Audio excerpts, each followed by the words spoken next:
Brightest.com is a nutrition education hub that breaks down the latest nutrition science to give you, moms and dads, the information you need to make the best decisions when feeding your family. As a practicing pediatrician for more than 20 years and a Brightest expert, I'm here to answer the questions you recently sent us on social media about breastfeeding.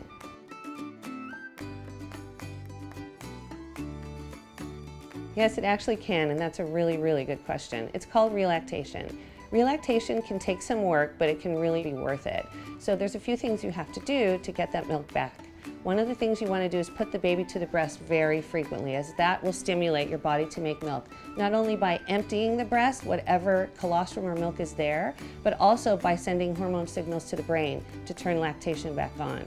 You'll also want to use a breast pump to stimulate milk production as well, because the more you stimulate the breast, the more your body knows it needs to start making milk.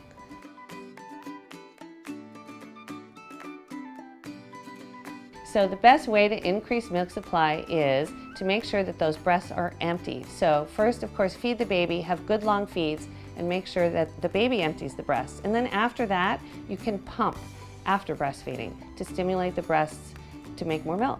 So that's a really important way to do it. You don't want to over pump though, because then you will get too sore. So you can always speak to your doctor about how to do it, but that's one of the very best ways to do it. And in addition to stimulating the breast and emptying the breast, it's important for a mom to make sure she has good nutrition.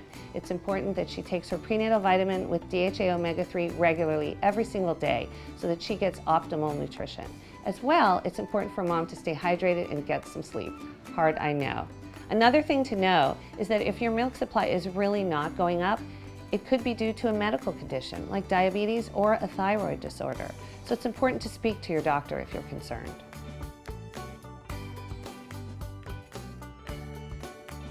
That's a really good question, and sometimes babies are even sleepy and you really have to wake them up to do it, but yes, initially to get your milk in and to make sure your supply is well established, the baby should feed on both sides.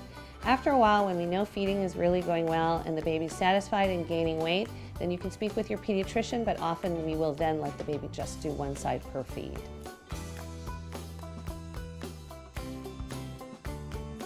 It's actually a myth that working out and losing weight while breastfeeding will decrease milk supply. Once you're given the okay by your doctor to exercise, it's a great idea to add it to your routine, as it provides benefits to a mom, such as improving mood and keeping postpartum depression at bay. So it's important to know that you need at least 1,800 calories a day, and you really have to have a healthy diet. It should be composed of fruits and vegetables, whole grains, proteins, and try to include fatty fish like salmon. You should also continue to take your prenatal vitamin with DHA omega-3, as that will also help your nutritional status. There are vegetarian and vegan sources of DHA omega-3 as well, which can come from algae.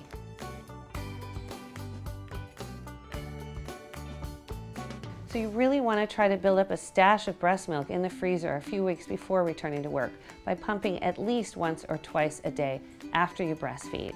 And breastfeed before work, then pump right away after that if you have time, because in the morning you have a lot more milk.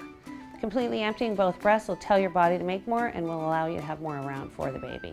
And having time to pump at work every 4 hours is key to keeping up your milk supply. When you're home with the baby, try to feed a little more frequently also. Don't ever hesitate to ask your child's pediatrician or lactation consultant about your breastfeeding questions. I write regularly for Brightest.com, so be sure to visit the website to stay updated on the latest nutrition research impacting your family's health.